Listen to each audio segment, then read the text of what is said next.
Hello guys, welcome to this recording of the session 1 and session 2.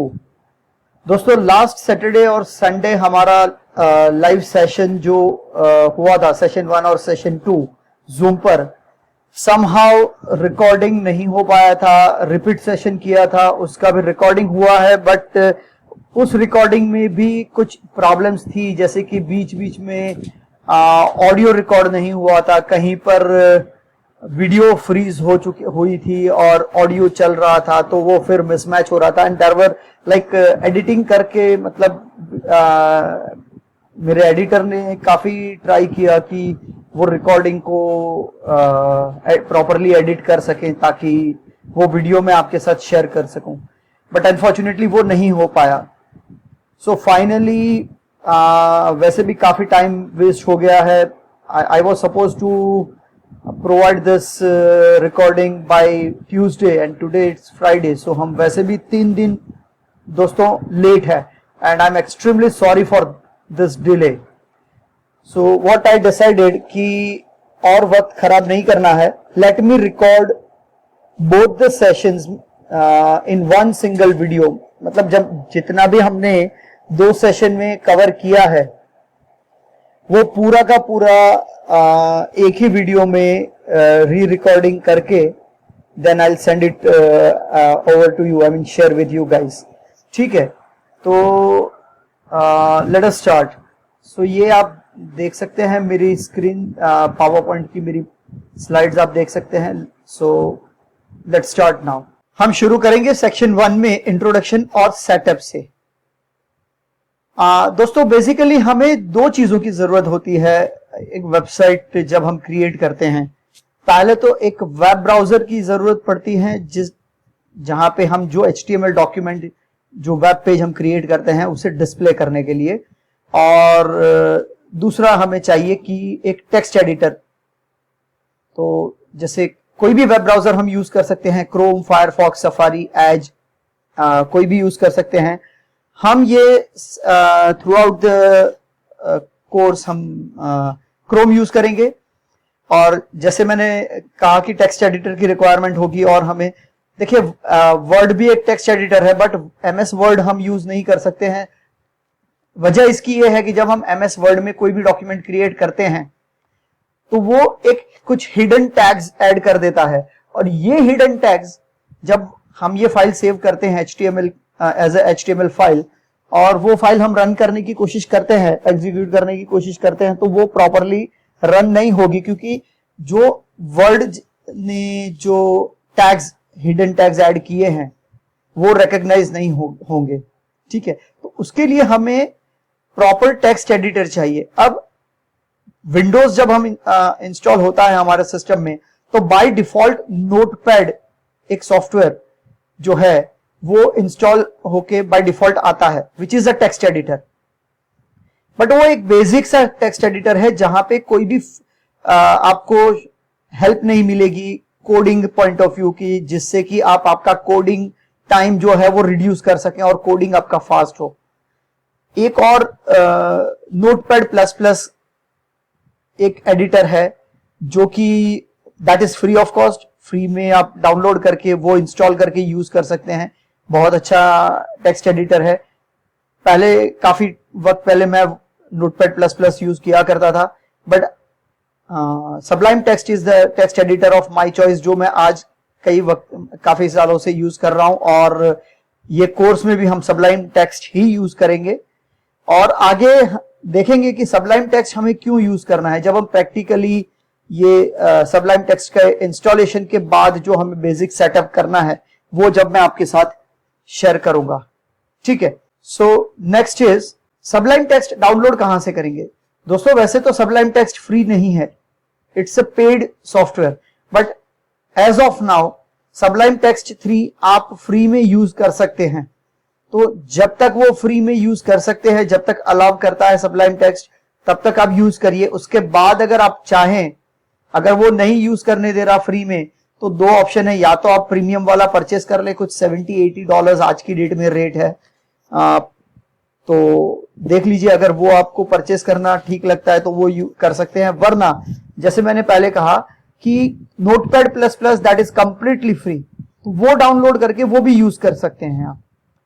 तो आपको Sublime text download कहां से करना है, ये लिंक मैंने आपको मेंशन की है, https://www.sublimetext.com/3।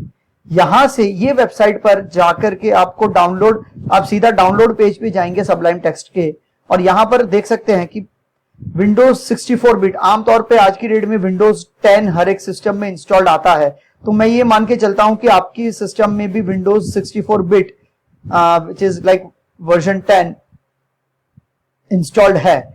तो इसीलिए मैंने यहां दिखा है कि आप विंडोज 64 बिट वाली लिंक पर क्लिक करिए और वहां से एग्जीक्यूटेबल फाइल जो है डाउनलोड करके इंस्टॉल कर सकते हैं। अगर आपका 32 बिट है तो इससे ऊपर वाला जो लिंक है विंडोज, वो वाला क्लिक यूज करिए विच इज 32 बिट इंस्टॉलेशन, तो वो डाउनलोड करके आप इंस्टॉल कर सकते हैं। ठीक है, तो अभी हम यहाँ पे, मैं ये स्लाइड आपको पॉज करके मैं आपको सीधा ले चलता हूं जहां पर मैंने ऑलरेडी सबलाइम टेक्स्ट डाउनलोड कर लिया है, और आपको पैकेजेस जो इंस्टॉल करने हैं वो मैं आपको दिखा देता हूं कि किस तरह से सेटअप करना है। ओके, तो मैंने सबलाइम टेक्स्ट इंस्टॉल कर दिया है और मैंने सबलाइम टेक्स्ट ओपन कर दिया है। जब आप ओपन करेंगे तो आपको कुछ इस तरह से दिखाई देगा।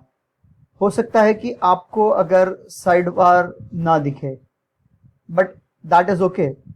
अभी यहां पर क्या करूंगा मैं, ये मेरे डेस्कटॉप पर मैं एक फोल्डर क्रिएट करूंगा and I name that folder WD1।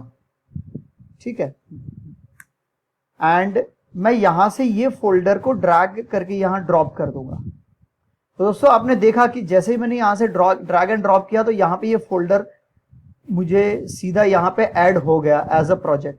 अब मैं यहां पर कुछ भी ऐड करूंगा, आप देखिए यहां पे अगर मैं एक फाइल क्रिएट करता हूं जो भी, तो वो फाइल सीधी ये फोल्डर के अंदर सेव हो जाएगी। ठीक है, तो सबलाइम टेक्स्ट में हम इस तरह से यहां पे पहले एक तो फोल्डर ड्रैग एंड ड्रॉप कर देंगे। दूसरा क्या करेंगे कि ऑलरेडी मेरे पास यहां पे देखिए, आप प्रेफरेंस में जब जाएंगे ऊपर टॉप मेन्यू में प्रेफरेंस में, तो यहां पर आपको पैकेज कंट्रोल का ऑप्शन दिखाई देगा। बाय डिफॉल्ट ये पैकेज कंट्रोल नहीं होता है, अगर आपने पहली बार इंस्टॉल किया है तो ये पैकेज कंट्रोल आपको नहीं दिखेगा। तो डोंट गेट कंफ्यूज्ड, टूल्स में जाइए। टूल्स में ये जो लास्ट ऑप्शन डेवलपर है, उसके नीचे एक और ऑप्शन आपको दिखाई देगा, इंस्टॉल पैकेजेस, पैकेज कंट्रोल और समथिंग लाइक दैट। एक और ऑप्शन होगा, वो आप क्लिक कर लीजिए। तो वो क्लिक करने के बाद क्या होगा कि पैकेज कंट्रोल यहां पे आपको प्रेफरेंस में दिखाई देना शुरू हो जाएगा। तो यहां पर पैकेज कंट्रोल में जाकर के हमें 4 पैकेजेस इंस्टॉल करने हैं। तो मैं यहां पे पैकेज ऑलरेडी मैंने इंस्टॉल कर दिए हैं, बट फिर से मैं एक बार आपको दिखाता हूं। पैकेज कंट्रोल में जाइए और यहां पे आप देखिए कि यहां पे लिखिए इंस्टॉल पैकेज, तो ये पहला ऑप्शन आएगा, उसे क्लिक करिए। Sorry, okay. और इंस्टॉल पैकेज में यहां पे आप लिखिए HTML ऑटो क्लोज। अब क्योंकि मैंने ऑलरेडी ये पैकेज इंस्टॉल किया है तो यहां पे आपको नजर नहीं आएगा, अदरवाइज यहां पे आपको दिखाई देगा HTML ऑटो क्लोज। उस ऑप्शन को, पहले ऑप्शन को क्लिक करके वो पैकेज इंस्टॉल कर लीजिए। ठीक है, तो एक बार वो इंस्टॉल होने के बाद फिर से यहां पे पैकेज कंट्रोल में आइए और यहां पर आप टाइप करिए इंस्टॉल पैकेज, और इंस्टॉल पैकेज में यहां पे आप टाइप करिए HTML5। अब सेम केस, मैंने क्योंकि यहां पे ऑलरेडी इंस्टॉल किया हुआ है तो मुझे ये जो HTML file doctor CSS reset blah blah blah जो भी है, ये इस तरह का पैकेज यहां पे HTML5 का दिखेगा, उसे क्लिक करके आप इंस्टॉल कर दीजिए। उसके बाद CSS3 लिखिए और CSS3 का पैकेज ऐसे डिस्प्ले होगा, वो इंस्टॉल कर दीजिए। और चौथा पैकेज जो है वो आप यहां पे टाइप करिए EMET। तो ये जैसे एमेट के देखिए 2-3 ऑप्शंस आ रहे हैं, वैसे एक ऑप्शन आएगा सिर्फ एमेट लिखा हुआ, उसी को आप सिलेक्ट करिए, ये बाकी अभी जरूर नहीं है हमें, और एमेट को भी इंस्टॉल कर दीजिए। ठीक है, तो इस तरह क्या होगा कि हमें 4 पैकेजेस यहाँ पे इंस्टॉल कर दिए। अब ये इंस्टॉल करने का बेनिफिट क्या है कि हम जब भी कोड करेंगे, कोडिंग लिखेंगे HTML के, तो हमें easily on the fly help मिल जाएगी, तो जिससे कि हमारा कोडिंग जो स्पीड है वो बढ़ जाएगी। तो चलिए अब फिर से हम ये तो यहाँ पे देखिए कंप्लीटली बस इतना ही सेटअप हमें करना है सबलाइम टेक्स्ट में। तो अब मैं यहां से वापस आपको लेकर चलता हूं स्लाइड पे, और मैं यहां से slide from the current slide I start. ठीक है, तो यहां पर अब हम देखेंगे HTML के बारे में। सो HTML क्या है? HTML एक मार्कअप लैंग्वेज है जिसे कहा जाता है हाइपर टेक्स्ट मार्कअप लैंग्वेज। और HTML का इस्तेमाल दोस्तों होता है किसी भी वेब पेज का, किसी भी वेबसाइट का स्ट्रक्चर क्रिएट करने में। और जब हम HTML की कोई भी फाइल सेव करते हैं तो फाइल का एक्सटेंशन हम देते हैं .html या .htm। Preferred .html is preferred extension. तो जब हम प्रैक्टिकली हम फाइल क्रिएट करके सेव करेंगे सबलाइम टेक्स्ट में, तब हम देखेंगे कि किस तरह से हम ये स्ट्रक्चर क्रिएट करते हैं, और जो हमने पैकेजेस इंस्टॉल किए हैं वो किस तरह से हमें हेल्पफुल होंगे HTML के स्ट्रक्चर को क्रिएट करने में। ठीक है, HTML के बाद है CSS। तो दोस्तों CSS का फुल फॉर्म है कैस्केडिंग स्टाइल शीट। और अगर HTML का इस्तेमाल होता है किसी भी वेब पेज के स्ट्रक्चर को क्रिएट करने में, तो उसी वेब पेज को स्टाइलिंग देने में हम इस्तेमाल करते हैं CSS का। अब दोस्तों किसी भी वेबसाइट में, किसी भी वेब पेज में हम CSS 3 तरीके से इंटीग्रेट कर सकते हैं। पहले तो इनलाइन स्टाइलिंग दे करके, दूसरा इंटरनल, एंड तीसरा एक्सटर्नल। अब इनलाइन स्टाइलिंग का अर्थ मतलब ये है कि किसी भी HTML एलिमेंट में स्टाइल को, एट्रीब्यूट को हम यूज करेंगे to style that particular element. दूसरा तरीका जो है इंटरनल, इसमें यह है कि हम स्टाइल एलिमेंट हेड सेक्शन में ऐड करते हैं और वहां पे हम पूरा CSS का स्टाइलिंग का कोड मेंशन करते हैं। तीसरा तरीका यह है एक्सटर्नल, जैसे कि हम लिंक एलिमेंट यूज करके एक्सटर्नल CSS फाइल को हम लिंक कर सकते हैं। आगे चल के जब हम CSS पढ़ेंगे तो हम ये तीनों तरीके मैं आपको दिखाऊंगा किस तरह से इस्तेमाल करते हैं। इसमें से जो पहला तरीका है इनलाइन स्टाइलिंग, वो हम HTML के एट्रीब्यूट्स के बारे में जब हम जानेंगे, जब हम सीखेंगे, तब मैं थोड़ा ब्रीफ में आपको स्टाइल एट्रीब्यूट का बता दूंगा कि किस तरह से ये एट्रीब्यूट हम यूज करते हैं। ठीक है, बाकी इंटरनल एक्सटर्नल जब हम CSS सीखेंगे तब मैं दिखाऊंगा आपको किस तरह से यूज करेंगे हम। ठीक है,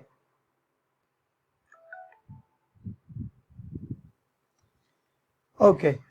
तो सेक्शन 2 में हम देखेंगे HTML में ही कि स्ट्रक्चर क्या होता है HTML का। तो दोस्तों ये एक सिंपल सा स्ट्रक्चर मैंने यहां पे दिखाया है सॉरी। तो जो लेफ्ट साइड पर आपको दिखाई दे रहा है doc type HTML, HTML head, title, जो भी है, इसे हम HTML के एलिमेंट्स कहेंगे।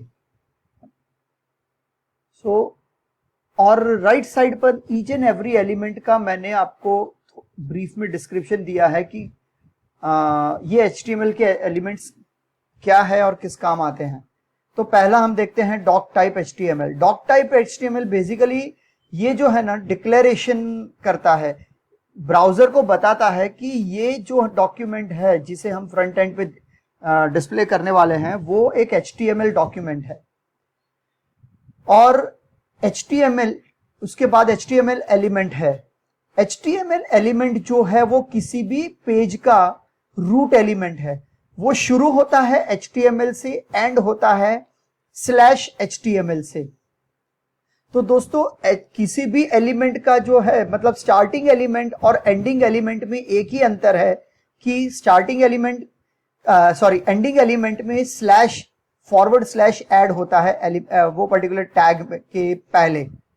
तो उस एलिमेंट में मतलब फॉर एग्जांपल अगर आप देखेंगे हेड, उसके HTML के बाद हेड एलिमेंट, तो it ends with /head। Body element it ends with /body।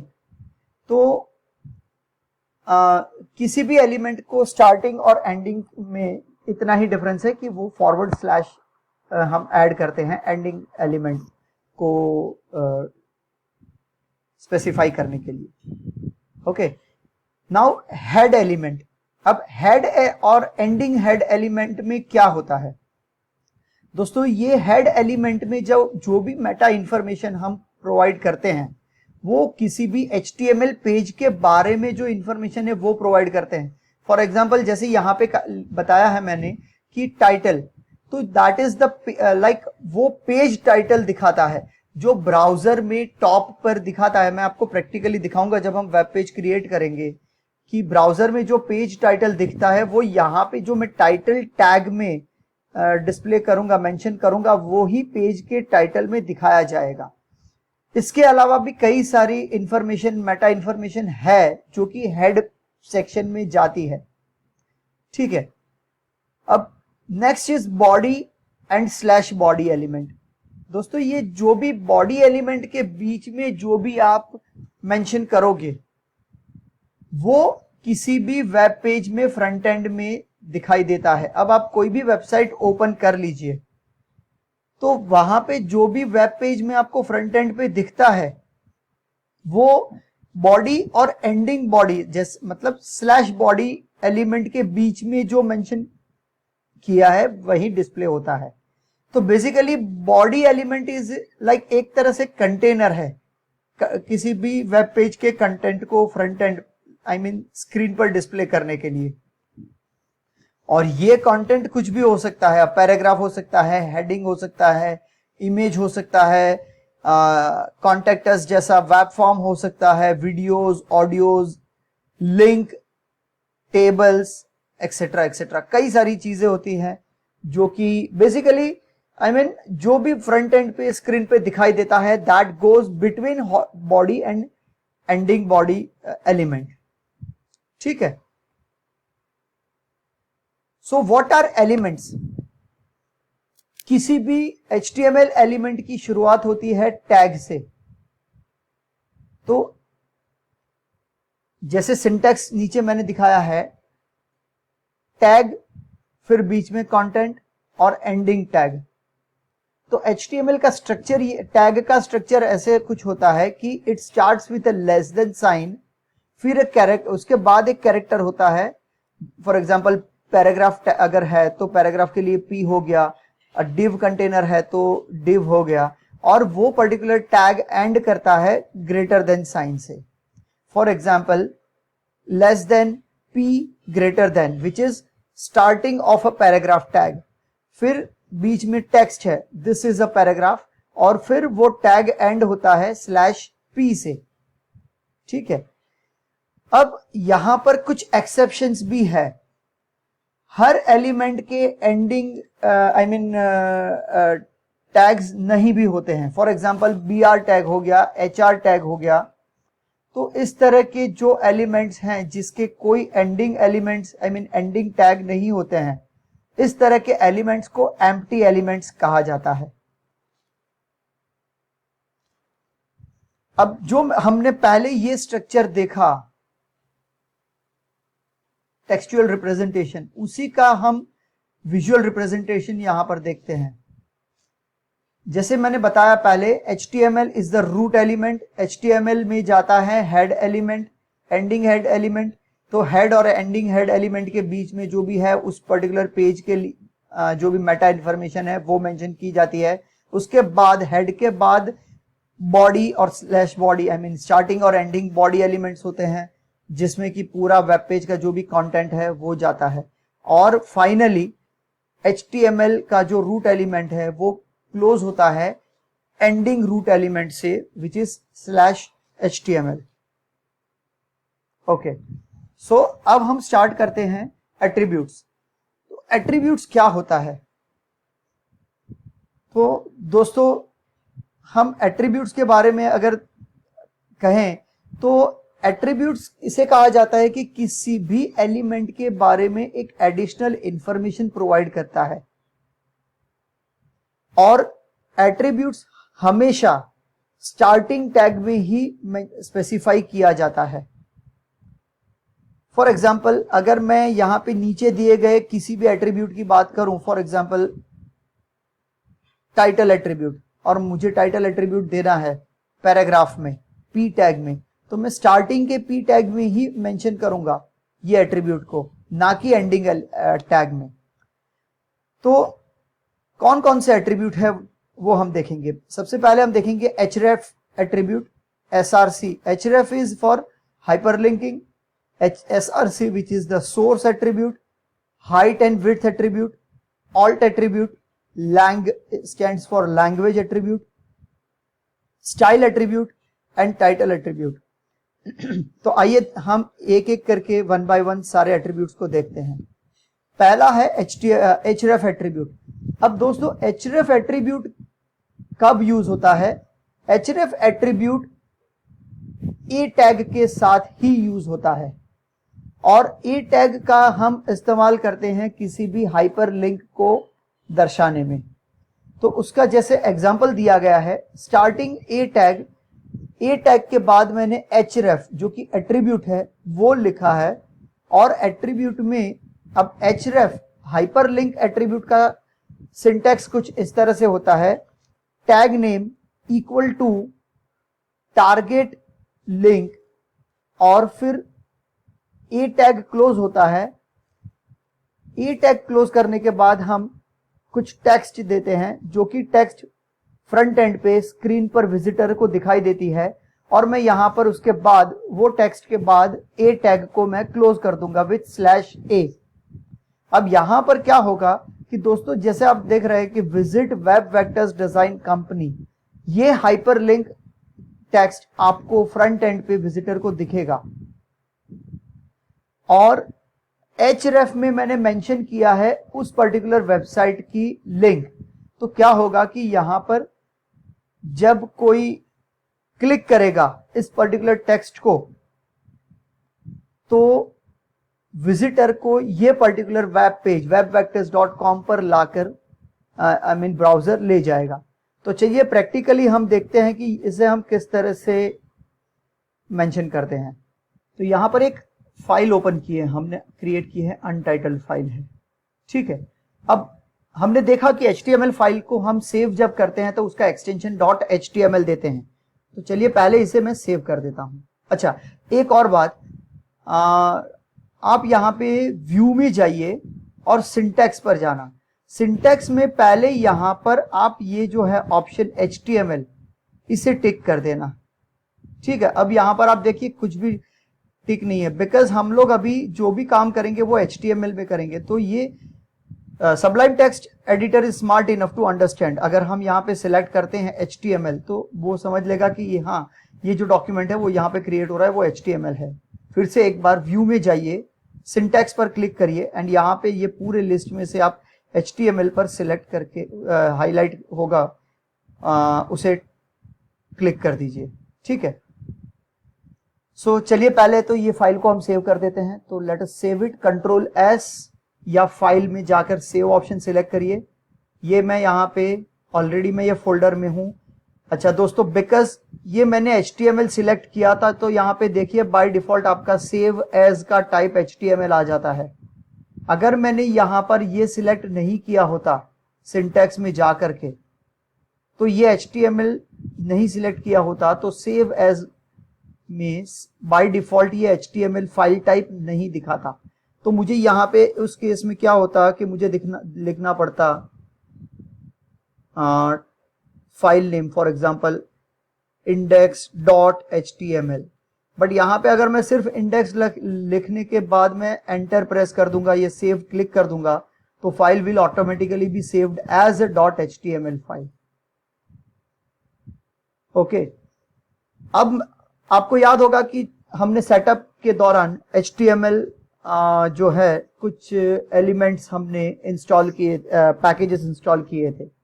तो इसका बेनिफिट ये है दोस्तों कि अगर मैं यहां पे स्लैश, अब आपने देखा कि यहां पर देखिए HTML का ये स्ट्रक्चर है, तो यहां पर अगर मैं H करता हूं तो देखिए आप दोस्तों यहां पे सारे ऑप्शन आ जाते हैं। अगर मैं हेडिंग लिखना चाहता हूं तो मैं यहां से ये सिलेक्ट कर दूंगा, हॉरिजॉन्टल रूल अगर डालना चाहता हूं तो ये सिलेक्ट कर दूंगा, सिर्फ HTML लिखना चाहता हूं तो मैं ये सिलेक्ट करूंगा, अगर मैं हेड एलिमेंट इंसर्ट करना चाहता हूं तो मैं ये सिलेक्ट कर दूंगा। बट यहां पे मुझे क्या चाहिए, पूरा का पूरा ये वाला स्ट्रक्चर चाहिए।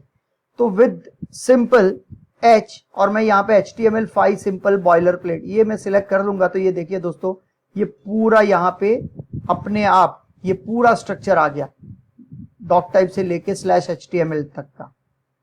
ठीक है, तो मुझे यहां पे पूरा लिखने की जरूरत नहीं है। अब आप सोचिए कि मैं अगर ये 12 लाइन ऑफ कोड अगर मैं पूरा लिखता तो मुझे कितना टाइम जाता। साथ साथ हो सकता है कि जल्दबाजी में अगर मेरा टाइपोग्राफिक मिस्टेक होता, स्पेलिंग मिस्टेक होता, कुछ ठीक से नहीं लिखा जाता, तो इन दैट केस एरर आती, मेरी फाइल ढंग से रन नहीं होती।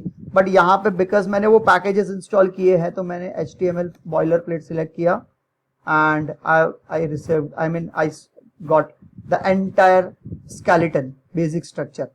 अब मैं यहाँ पे दोस्तों ये लिंक हटा देता हूं अभी के लिए, क्योंकि वो हम आगे जब देखेंगे एक्सटर्नल CSS में एक्सटर्नल लिंकिंग, तब जाके मैं यहाँ पे दिखाऊंगा। तो अभी के लिए I don't want to confuse you, तो मैं ये आपको ये डिलीट कर दे रहा हूं। दोस्तों हमने देखा था जब हम स्ट्रक्चर देख रहे थे कि हेड में कई सारी मेटा इंफॉर्मेशन स्टोर होती है। तो देखिए यहाँ पे कैरेक्टर सेट UTF-8, ये कंपैटिबल कॉन्टेंट इंटरनेट एक्सप्लोरर के लिए, एज इंटरनेट एक्सप्लोरर का जो एज है ब्राउजर उसकी कंपैटिबिलिटी, ये जो भी मेटा इंफॉर्मेशन हैं वो देखिए हेड में चली जाती है। अब टाइटल में यहाँ पे लिखता हूं मैं फर्स्ट वेब पेज। ठीक है, मैं अभी सिर्फ इतना लिखता हूं, मैं बॉडी में कुछ नहीं लिखता हूं, and I am pressing Ctrl+S। तो अब मैं जाके समझिए कि मैं यहां पे वापस जाता हूं WD1 में, और मैं राइट क्लिक करके ये मैं open with Google Chrome select करता हूं। तो यहां पे देखिए दोस्तों कि ये मेरा वेब पेज ओपन हो गया, बट यहां कुछ डिस्प्ले नहीं हो रहा है। वजह इसकी ये है कि मैंने बॉडी टैग में कुछ नहीं दिया है। बट यहां पे आप देखिए दोस्तों कि टाइटल में हमने देखा था कि जो भी टाइटल टैग के बीच में हम लिखते हैं वो कहां डिस्प्ले होता है, as a title of the web page. अब मैं यहां पे लिखता हूं first web page, this is the page title. Okay, अब और Ctrl+S करता हूं और मैं यहां पे रिफ्रेश करता हूं तो देखिए यहां पे एडिट हो गया, डैश पेज टाइटल ऐड हो गया। तो जो भी मैं यहां पे टाइटल टैग के बीच में लिखूंगा वो यहां पे वेब पेज के टाइटल में डिस्प्ले हो जाएगा। ठीक है, तो चलते हैं वापस हम अपनी स्लाइड्स पर। कहां थे हम एट्रीब्यूट में थे। Okay, go back to the attribute. So हम पहला एट्रीब्यूट देख रहे थे जो कि ये वाला। तो यहां पर अब मैं क्या करता हूं, बॉडी टैग में आता हूं और मैं ए टैग लिखता हूं। थोड़ा मैं ये हटा देता हूं आपको ताकि ये दिखे आपको, रिसाइज कर देता हूं। ठीक है, मैं बॉडी टैग में जाकर के ये जो पूरा ए टैग है, अब देखिए मैं यहां पे ए करता हूं। ठीक है, तो कितने सारे ऑप्शन मेरे ओपन हो गए। अब मैं यहां से ए टैग सिलेक्ट करता हूं तो देखिए दोस्तों href अपने आप आ गया जो कि एट्रीब्यूट है। अब मैं यहां पे क्या लिखता हूं, https://webvectors.com और मैं यहाँ पे between the opening and closing A tag में यहाँ पे लिखता हूं visit web vectors design company. ठीक है, मैं थोड़ा वापस ऊपर लेकर के आपको रिसाइज कर देता हूं। ठीक है, अब मैं यहाँ पे ब्राउजर में जाता हूं, मैं पहले ये फाइल सेव कर लेता हूं कंट्रोल एस, और मैं यहाँ पे सेव करता हूं, रिफ्रेश करता हूं। तो दोस्तों देखिए ये visit web vectors design company. अब होगा क्या, देखिए मैं इसके ऊपर क्लिक करता हूं तो webvectors.com वाली जो वेबसाइट है, ये देखिए यहां पर मैं ये पेज ओपन हो गया, ये पर्टिकुलर वेबसाइट ओपन हो गई। तो हुआ क्या कि जब मैंने ये लिंक को मैंने क्लिक किया, अब ये लिंक क्या हो गई है, हाइपर लिंक हो गई है। तो ये जब क्लिक करता हूं तो ये एट्रीब्यूट में मेंशन किए गए जो लिंक है उसमें वहां पर मेरे विजिटर को ले जा रहा है। अब दोस्तों यहां पर एक और चीज है, मैं नहीं चाहता हूं कि जब मैं ये क्लिक करूं तो मेरा विजिटर मेरी वेबसाइट छोड़ के वो वेबसाइट पे चला जाए। मैं ये चाहता हूं कि जब विजिटर ये लिंक को क्लिक करे तो वो नए टैब में वो पेज ओपन हो। तो मैं यहां पे अगर मैं राइट क्लिक करके ओपन इन न्यू टैब करता हूं तो देखिए ये मेरे वेब पेज पर तो मेरा विजिटर रहता है, बट जो टारगेट वेबसाइट है webvectors.com वो नए वेब पेज में टैब में ओपन होती है ब्राउजर के। But I can not say to all the visitors who visit my web page kindly requested to click the right mouse button and then select open in a new tab, वो नहीं कर सकता हूं। मैं चाहता हूं कि मेरी वेब पेज ही ये बेसिकली ओपन नेक्स्ट पेज में करे। तो मैं यहां पर एक और एट्रीब्यूट है जो कि मैं यूज करूंगा। अब मैं क्या करूंगा, href, ये मैं यहां पर आऊंगा, यहां पर देखिए मेरा href, यहां पर मेरा href खत्म होता है। तो href के बाद before this greater than sign, जहां पे मेरा ए टैग खत्म होता है, उसके बीच में एक स्पेस डाल के मैं और एक एट्रीब्यूट यूज करूंगा, टारगेट। अब देखिए दोस्तों हाउ हेल्पफुल दिस इज। जो पैकेजेस हमने इंस्टॉल किए, यहां पे देखिए टारगेट, तो मैंने सीधा टारगेट, तो टारगेट एट्रीब्यूट यहां पे हो गया, और मैं यहां पे अंडरस्कोर ब्लैंक लिखता हूं। यहां पे दोस्तों गौर करने वाली बात यह है कि सबलाइम टेक्स्ट में ये कोड के कलर कोड को पहचानिए, इसी से पता चल जाता है हमें कि कौन सा एलिमेंट है, कौन सा एट्रीब्यूट है। तो देखिए दोस्तों जो एलिमेंट है, टैग है, एलिमेंट के अंदर का टैग है, डॉक टाइप हो गया, HTML हो गया, टाइटल हो गया, ए हो गया, तो ये पिंक कलर में है, और जो भी एट्रीब्यूट्स है वो ग्रीन कलर में है। और एट्रीब्यूट्स की, अब देखिए यहां पे किसी भी एट्रीब्यूट को आप देखिए तो एट्रीब्यूट इक्वल टू और इक्वल टू में फिर इनटू इन्वर्टेड कॉमास कुछ है, वैल्यू जिसे हम कहते हैं। तो एट्रीब्यूट और एट्रीब्यूट इक्वल्स टू वैल्यू, तो ऑलवेज एट्रीब्यूट वैल्यू और एट्रीब्यूट और वैल्यू के पैर के फॉर्मेट में होता है। तो किसी भी एट्रीब्यूट की वैल्यू जो हो वो येलो कलर में है। तो यहां पर देखने से ही पता चल जाता है कि href इज द एट्रीब्यूट, और ये href की वैल्यू क्या है, ये है। टारगेट इज द एट्रीब्यूट और टारगेट की वैल्यू क्या है, ये है। ठीक है, तो मैंने यहां पे टारगेट इक्वल टू ब्लैंक एक ऐड कर दिया। मैं इसे सेव करता हूं और मैं ब्राउजर को रिफ्रेश करता हूं। अब देखिए क्या होता है दोस्तों, boom, my target website is opening in the new tab, it's not opening in the same tab. ठीक है, तो ये बेनिफिट है हम टारगेट एट्रीब्यूट ऐड करने का। ठीक है, तो आइए फिर से अब चलते हैं हम स्लाइड पर। तो ये href एट्रीब्यूट हमने देखा। अब मैं क्या करता हूं, यहां पे मैं href के बाद, अच्छा मैं अभी ये फाइल को रीनेम कर देता हूं, जिसको रीनेम मैं करता हूं एट्रीब्यूट्स, इंडेक्स की जगह, क्योंकि हम यहां पे ये फाइल में सारे एट्रीब्यूट्स हम देखेंगे। अब ये फाइल पूरा प्रोजेक्ट मैं आपको डाउनलोडेबल प्रोजेक्ट जिप फाइल के तौर पे आगे चल के प्रोवाइड कर दूंगा, ताकि you can use this as a reference point. तो मैं यहां रीनेम कर देता हूं attributes.html। ठीक है, अब मुझे ब्राउजर में ये मैं जाऊंगा रिफ्रेश करूंगा तो ये नहीं मिलेगा, because web your file is not found, क्योंकि मैंने चेंज कर दिया। अब मैं यहां पे क्या करूंगा, I will just say attributes.html। See I am back. तो ये मेरी एट्रीब्यूट की फाइल हो गई, एट्रीब्यूट्स। चलिए नेक्स्ट एट्रीब्यूट कौन सा है वो हम देखते हैं। Next attribute is src attribute. तो सॉरी, src एट्रीब्यूट जो है वो इमेज टैग में इमेज टैग के साथ किसी भी इमेज को वेब पेज पर डिस्प्ले करने के लिए इस्तेमाल किया जाता है। अब src का मतलब होता है सोर्स। तो इमेज टैग में जब हमें सोर्स मेंशन करना होता है कि ये what is the file name and what is the path of that particular file, image file, जिसे हमें फ्रंट एंड पे डिस्प्ले करवाना है, तो इस तरह से हम src का यूज कर सकते हैं। अब नीचे एग्जांपल के तौर पे आपने देखा कि image src equal to image underscore 1.jpg। ठीक है, तो चलिए वापस चलते हैं हम हमारे सबलाइम टेक्स्ट एडिटर में और src टैग देखते हैं किस तरह से। अब मैं यहाँ पे कुछ एंटर प्रेस करूंगा और दोस्तों अभी हम यहाँ पर क्या करेंगे कि src टैग, जैसे मैंने कहा image tag attribute image tag के साथ यूज होता है, तो मैं यहाँ पर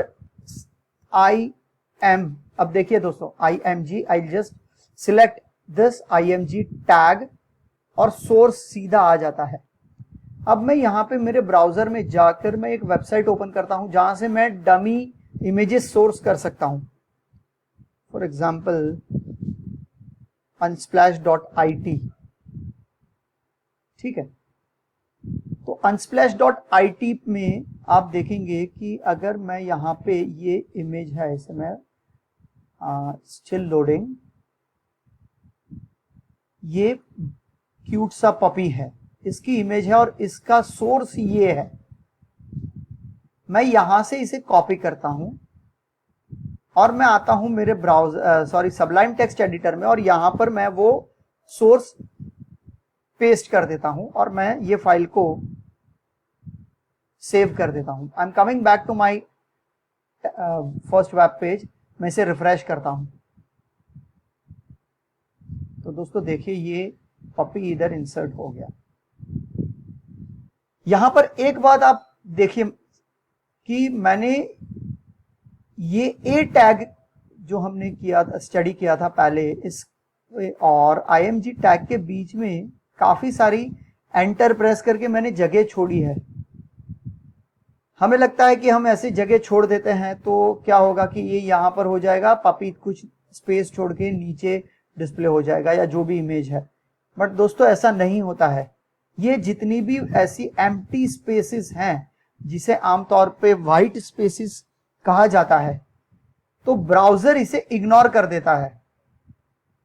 ठीक है, और इसी की वजह से ये आपको दिखता है कि ये सीधा सीधा हाइपरलिंक के नेक्स्ट बाजू में ये इमेज डिस्प्ले की है। अब मैं यहां पर टेम्पररीली ये ए टैग को मैं डिसेबल कर देता हूं। अब डिसेबल करने के लिए मुझे क्या करना पड़ेगा, कमेंट डालने, मतलब ये पूरे जो कोड है इसे मुझे कमेंट करना पड़ेगा। ठीक है, तो मैं कमेंट कैसे करूंगा। HTML में कमेंट करने का सिंटैक्स ये है, ग्रेटर देन साइन, एक्सक्लेमेशन, फिर डैश डैश। जैसे ही मैंने डैश डैश किया, आप देखिए कि यहां से पूरा नीचे वाला कोड जो है पूरा का पूरा ग्रे आउट हो गया। ग्रे आउट हुआ, इसका ये मतलब है कि ये कमेंटेड है। ठीक है, अब मैं इसे सेव करके मैं अगर रिफ्रेश करता हूं तो ये देखिए कुछ नहीं आएगा, क्योंकि कुछ है ही नहीं, सारा का सारा कमेंटेड है। तो ब्राउजर ये कमेंटेड कोड को इग्नोर कर रहा है।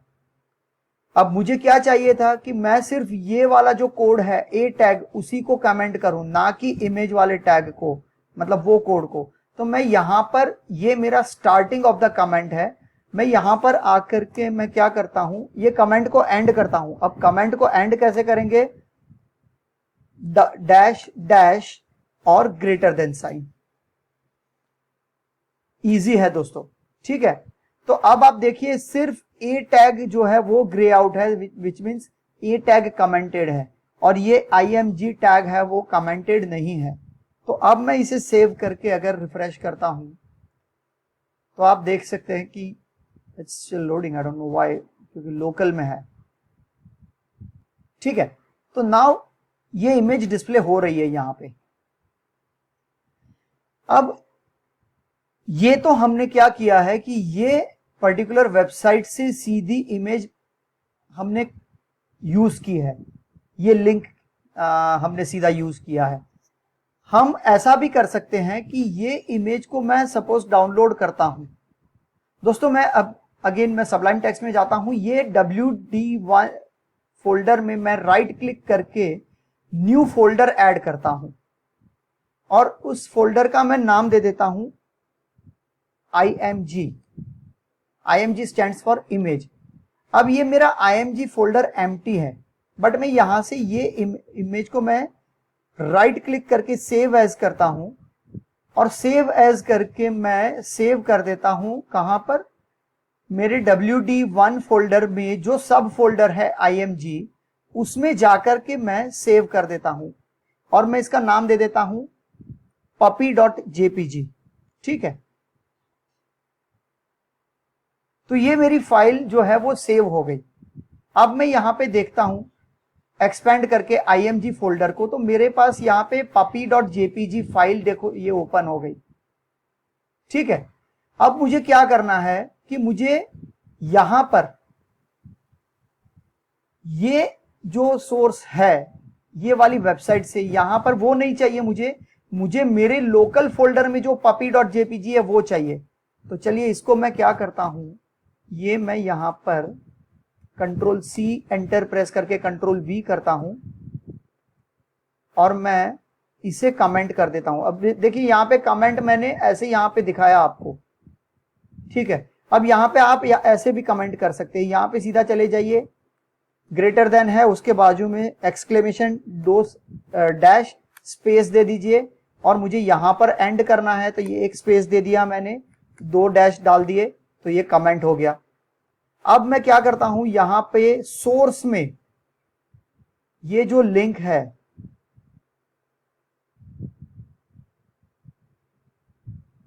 ये मैं लिंक हटा देता हूं। अब मुझे क्या चाहिए, मेरी फाइल नेम क्या है दोस्तों, हमने क्या नाम से सेव किया था, puppy.jpg, ठीक है। अब देखिए यहां पे ये डिस्प्ले फिर भी नहीं होगा, करेक्ट फाइल नेम देने के बावजूद नहीं होगा, देखते हैं क्यों। देखिए ये इमेज ब्रेक हो रही है, आई मीन क्यों, क्योंकि अभी ये जो हमारी attribute.html है फाइल वो कहां पर है, WD1 फोल्डर में है, बट हमारी इमेज वाली फाइल जो है वो WD1 फोल्डर में नहीं है, वो WD1 फोल्डर में एक सब फोल्डर है img, उसमें है। तो मैं यहां पे उसका पाथ दे दूंगा img/puppy.jpg। अब मैं यहां पे रिफ्रेश करता हूं तो देखिए मेरी इमेज वापस आ गई। अभी मेरा ब्राउजर क्या करता है कि मेरी करंट फाइल जो है जिसमें कि ये कोड लिखा गया है वो वाली फोल्डर में एक और फोल्डर है img, और उसमें जाकर के वो सर्च करता है कि भाई ये puppy.jpg वाली फाइल है या नहीं। अगर है तो डिस्प्ले कर दो, अगर नहीं है तो ब्रेक कर दो, मतलब इमेज डिस्प्ले नहीं होगी। देखिए मैंने टेम्पररी puppy1 कर दिया, ये ब्रेक हो जाएगी इमेज, बिकॉज puppy1.jpg जैसी कोई फाइल ही नहीं है। Again I am rolling back that changes, puppy.jpg refresh मारता हूं तो मेरा ये puppy डिस्प्ले हो रहा है, ठीक है। चलिए आगे चलते हैं हम, नेक्स्ट वापस स्लाइड पर चलते हैं हमारी। इसके बाद क्या है, नेक्स्ट इज ऑल्ट एट्रीब्यूट। दोस्तों ऑल्ट एट्रीब्यूट जो है वो भी एट्रीब्यूट जो है वो भी इमेज टैग के साथ यूज होता है। और ये क्यों यूज करना है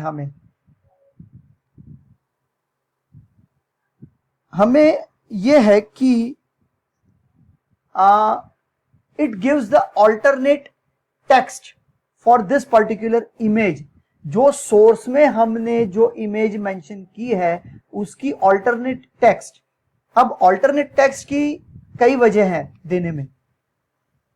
सबसे इंपॉर्टेंट तो यह है कि सर्च इंजन ऑप्टिमाइजेशन, जिसे आमतौर पर एसईओ कहा जाता है, उसके लिए बहुत अच्छा है, एसईओ के लिए बहुत अच्छा है ऑल्ट टैग ऑल्ट एट्रीब्यूट और वो टेक्स्ट देना। But just in case for any reason, अगर मान लीजिए कि इमेज डिस्प्ले नहीं होती है, हमने देखा कि अगर इमेज का पाथ सही नहीं है तो वो इमेज डिस्प्ले ना होते हुए वो ब्रेक कर देती है। तो अगर ऐसे केस में अगर इमेज का पाथ गलत है या इमेज का फाइल नेम गलत है या फिर नेटवर्क स्पीड की अगर इश्यू है जिसकी वजह से इमेज, अभी तो लोकल में हम काम कर रहे हैं, बट जब हम सर्वर से इमेज डाउनलोड करवा के डिस्प्ले करवाएंगे तो डेफिनेटली अगर मेरे पास स्पीड सही नहीं है, नेटवर्क स्पीड में इश्यू है और इमेज डाउनलोड नहीं हो पाती है मेरे लोकल ब्राउजर में, तो वो डिस्प्ले नहीं होगी, अगेन इट विल ब्रेक। तो ये सारे सर्कमस्टेंसेस में ऑल्ट टेक्स्ट जो है, जैसे यहां पे image1.jpg, this is alt text, वो काम आता है। तो चलिए हम वापस चलते हैं हमारे सबलाइम टेक्स्ट में और यहां पर हम ऐड करते हैं। ये यहां पर मेरा src एट्रीब्यूट एंड होता है, मैं यहां पे एक स्पेस डालता हूं और alt करता हूं, सी एंटर प्रेस करते ही into inverted commas cute black puppy, मैं ये डाल के सेव कर देता हूं। ठीक है, अब मान लीजिए मेरी इमेज यहां पे ब्रेक होती है, देखिए क्या होता है दोस्तों। ठीक है, क्यूट ब्लैक पपी, तो ऑल्ट टेक्स्ट डिस्प्ले कर दी ब्राउजर ने, तो हमें पता चल गया कि अच्छा यहां पे किसी क्यूट से ब्लैक पपी की इमेज थी जो कि डिस्प्ले नहीं हो पा रही है, बट ये इमेज हमें पता चल गया कि yes this is the image. ठीक है, now I am rolling back, again ये डिस्प्ले कर देगा। ठीक है, तो ये हो गया आपका ऑल्ट एट्रीब्यूट। चलिए फिर से हम चलते हैं हमारे स्लाइड्स पर, आगे चल के देखते हैं विड्थ और हाइट एट्रीब्यूट। दोस्तों ये एट्रीब्यूट्स भी इमेज टैग के साथ ही काम करता है और ये हमें, अब ये अगर आप इमेज यहां पर आप देखेंगे तो ये इमेज जो है, ये इमेज की साइज क्या है। अगर मैं open image in new tab करता हूं तो यहां पे मुझे टाइटल बार में ऊपर ब्राउजर में दिख जाएगा कि puppy.jpg, इसकी साइज क्या है, 536 पिक्सल्स की विड्थ है और 324 पिक्सल्स की हाइट है। अब मुझे ये हाइट को चेंज करना है, विड्थ को चेंज करना है, तो उसके लिए मेरे पास विड्थ और हाइट के एट्रीब्यूट्स हैं और वो किस तरह से मेंशन किए जाते हैं, सोर्स के बाद में मेंशन करता हूं विड्थ हाइट। अब यहां पे दोस्तों ऑल्ट एट्रीब्यूट नहीं है, इसका ये मतलब नहीं है कि आप ऑल्ट के एट्रीब्यूट का हटा दो। ऑल्ट एट्रीब्यूट के बाजू में ही आप आगे चल के यहां पे विड्थ, देखिए विड्थ हो गया। अब मैं जो भी यहां पे लिखूंगा, न्यूमेरिक वैल्यू दूंगा, वो पिक्सल में होगा, तो मुझे px पिक्सल लिखने की जरूरत नहीं है। फॉर एग्जांपल मैं ये चाहता हूं 300 की विड्थ हो और हाइट उसकी मान लो 150 हो। ठीक है, और मैंने ये सेव कर लिया। मैं ब्राउजर पर जाता हूं, आई एम रिफ्रेशिंग दिस, तो देखिए ये चेंज हो गया, यहां पर देख सकते हैं आप। अब देखिए क्या होता है, मैं अगर हाइट एट्रीब्यूट हटा देता हूं और सिर्फ विड्थ एट्रीब्यूट रखता हूं और मैं रिफ्रेश करता हूं, तो देखिए दोस्तों ये प्रोपोर्शनली ब्राउजर ने अपने आप हाइट उसकी एडजस्ट कर ली। जब मैंने हाइट यहां पे दी थी 150, तो ये डिस्प्ले हो रहा था कुछ वर्टिकली स्क्वीज किया हुआ इमेज। बट जैसे ही मैंने यहां से हाइट का एट्रीब्यूट हटा दिया और सिर्फ विड्थ मैंने स्पेसिफाई कर दी कि 300 पिक्सल्स, तो ब्राउजर ने अपने आप प्रोपोर्शनली वो साइज एडजस्ट कर ली। अच्छा, सेम अगर मैं यहां पे हाइट भी करूं विड्थ की वजह बजाय GHT, मैं यहां पे 150 करता हूं, तो यहां देखिए क्या होता है। तो मेरी 150 की हाइट है, तो देखिए विड्थ अपने आप ऑटोमेटिकली प्रोपोर्शनली एडजस्ट हो गई। तो या तो आपको विड्थ और हाइट दोनों की प्रोपोर्शनेट वैल्यू पता है तो यहां मेंशन कर दीजिए, वरना वो इतना गंदा दिखेगा स्क्वीज किया हुआ। अब मैं यहां पे विड्थ को भी मैं मान लीजिए 180 कर देता हूं और हाइट 150, देखिए क्या होता है, फिर भी कुछ ठीक ठाक लगता है। बट जैसे ही यहां पे मैं 380 कर देता हूं या 350 कर देता हूं, ठीक है, तो थोड़ा सा हल्का सा स्क्वीज किया हुआ दिखा। तो ये इस तरह से विड्थ और हाइट के एट्रीब्यूट हम यूज कर सकते हैं। इसके बाद lang, which stands for language attribute.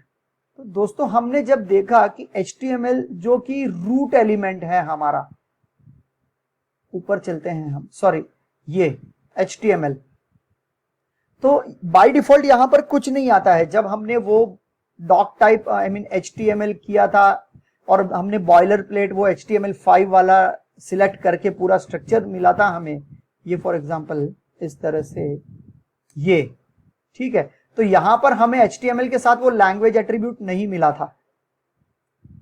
अब क्या होगा कि यहां पर अगर मैं HTML में जाकर के यहां पे LANG करता हूं, C लैंग्वेज एट्रीब्यूट, और मैं यहां पे बिकॉज मैं ये मेरा वेब पेज इंग्लिश में है तो मैंने यहां पे EN टाइप कर दिया।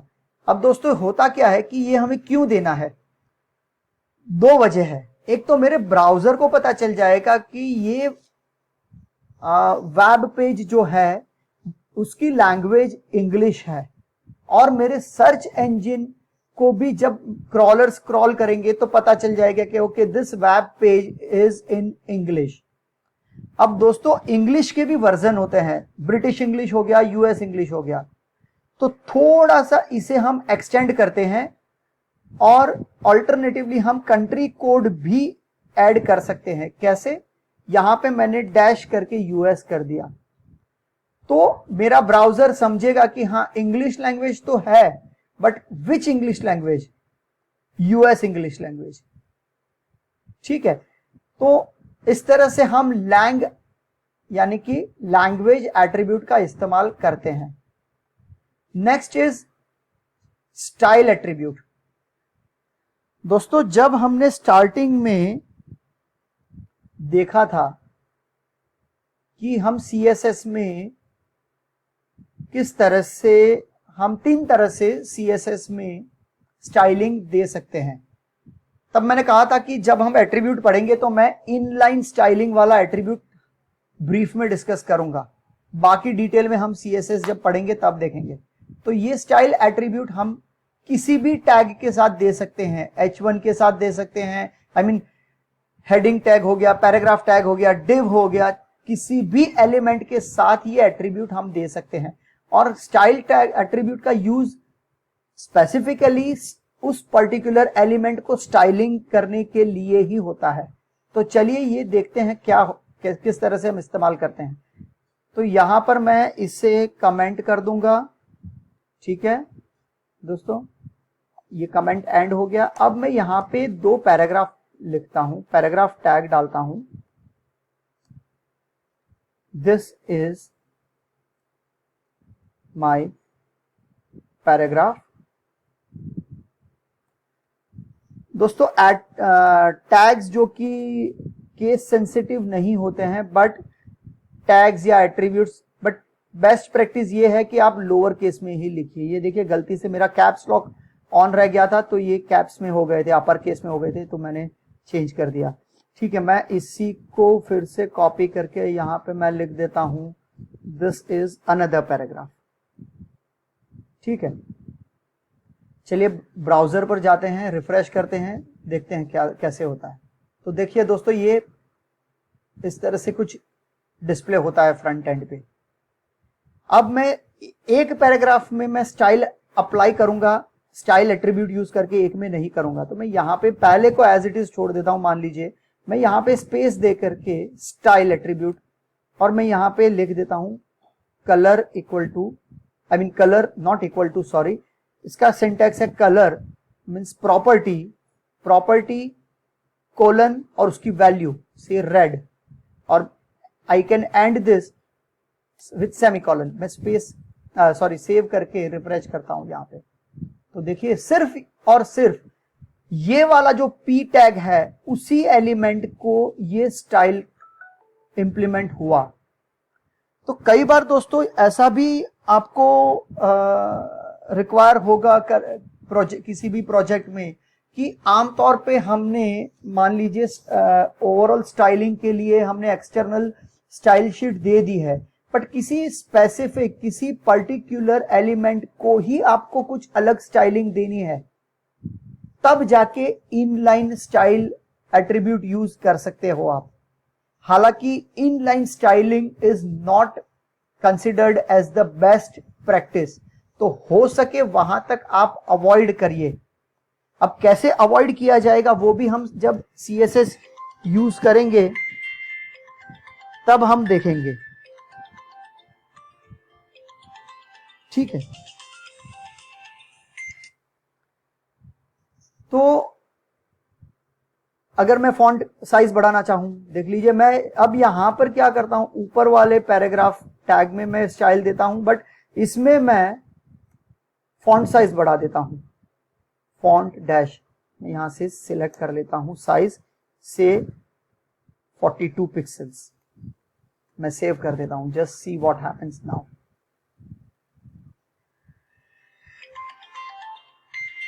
ठीक है, तो यहां ये स्टाइल एट्रीब्यूट की वजह से ये फॉन्ट साइज बढ़ गया, इसका कलर चेंज हो गया। तो इस तरह से हम स्टाइल एट्रीब्यूट का इस्तेमाल इनलाइन स्टाइलिंग के लिए करते हैं। चलिए स्लाइड्स पर चलते हैं। What is next? नेक्स्ट है टाइटल एट्रीब्यूट। ओके, सो टाइटल एट्रीब्यूट क्या होता है कि हम सपोज पैराग्राफ टैग को अगर हम टारगेट करते हैं, तो एक समझिए कि मैं अगर टाइटल एट्रीब्यूट में जो भी टेक्स्ट मेंशन करूंगा, जैसे यहां पे आप देख सकते हैं कि title equal to I am a paragraph, और पैराग्राफ टैग के बाद जो टेक्स्ट है दैट इज वो है this is the paragraph text. Sorry, यहां पे चेंज करना रह गया, यहां पे /a नहीं होगा, /p होगा, that is a typo mistake. तो होगा क्या कि जब ये टेक्स्ट डिस्प्ले होगी, तो जब मैं माउस हवर ओवर करूंगा ये टेक्स्ट के ऊपर, तो एज अ टूल टिप मुझे ये वाली टेक्स्ट दिखेगी जो कि मैंने टाइटल में स्पेसिफाई की है। तो चलिए अपना सबलाइम टेक्स्ट में जा करके देखते हैं क्या होता है इसमें।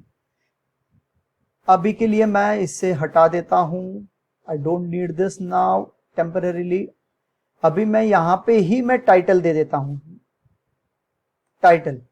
तो देखिए दोस्तों यहां पे जो है हाँ, यहां पे टाइटल में सॉरी ये जो है इसने टाइटल टैग ले लिया, but I want title attribute. तो मैं टाइटल, क्योंकि पहला ऑप्शन टाइटल टैग है, तो मैंने जैसे ही एंटर प्रेस किया वो टाइटल टैग ले लिया, but I want title as an attribute, तो मैं नीचे वाला ऑप्शन सिलेक्ट करूंगा। Now this is correct. Okay, तो मैं यहां पे टाइटल टेक्स्ट गोज हियर। अब देखिए फ्रंट एंड पर क्या होता है। चलिए ब्राउजर पर चलते हैं और इसे मैं रिफ्रेश कर देता हूं। तो ये देखिए मैं यहां पर अगर माउस ओवर करता हूं कुछ नहीं हो रहा, बट यहां पर जैसे ही मैं माउस लेकर जा रहा हूं तो ये देखिए हल्का सा वो एक टूल टिप के तौर पे आपको दिख रहा है, टाइटल टेक्स्ट गोज हियर। ठीक है, तो this is how title attribute is used. Okay, next हम स्लाइड्स पर चलते हैं वापस। हेडिंग। ओके तो दोस्तों हेडिंग्स जो है बेसिकली हेडिंग आर लाइक हमें किसी भी वेब पेज में किसी भी पर्टिकुलर सेक्शन में टाइटल या सब टाइटल हमें डिस्प्ले करना है तो हम हेडिंग टैग्स यूज करते हैं और हेडिंग टैग्स H1 से लेके H6 तक आते हैं। अब H1 being the most important, H6 being the least important, ठीक है। तो एक यहां पर डिस्प्ले में मेरे से गलती हो गई, यहां पे H साइज सेम नहीं रहती है H1 to H6। H1 सबसे बड़ा रहता है फॉन्ट साइज, फिर H2 3 4 5 6 वो डिक्रीज होते जाता है। तो that is something I just missed increasing the font size gradually, but front end पे देखते हैं क्या होता है। तो चलिए हम फिर से हम यहाँ पे हम आ गए हमारे सबलाइम टेक्स्ट में और मैं यहाँ पर ये पूरे ब्लॉक को मैं दोनों पैराग्राफ को मैं मार्क कर देता हूं एज अ कमेंट और मैं यहाँ पे H1 टैग हेडिंग 1 और मैं यहाँ पे इसे कॉपी 1 2 3 4 5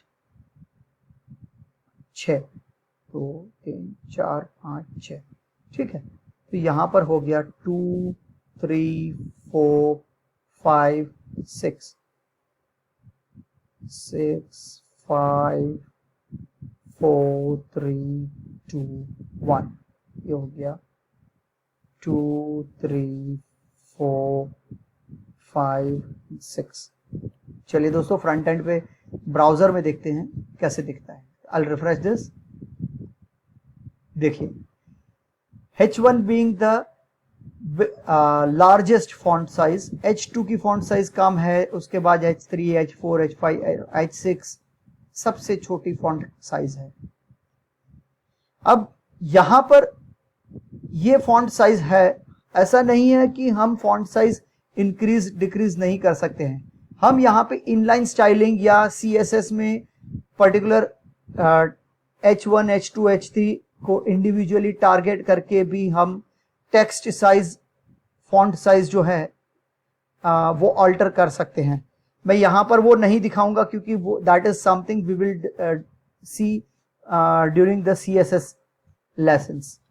यहाँ पर सिर्फ मुझे ये दिखाना था कि आपको कि H1 थ्रू H6 जो है हेडिंग टैग किस तरह से इस्तेमाल होते हैं और क्या अंतर है इंडिविजुअली।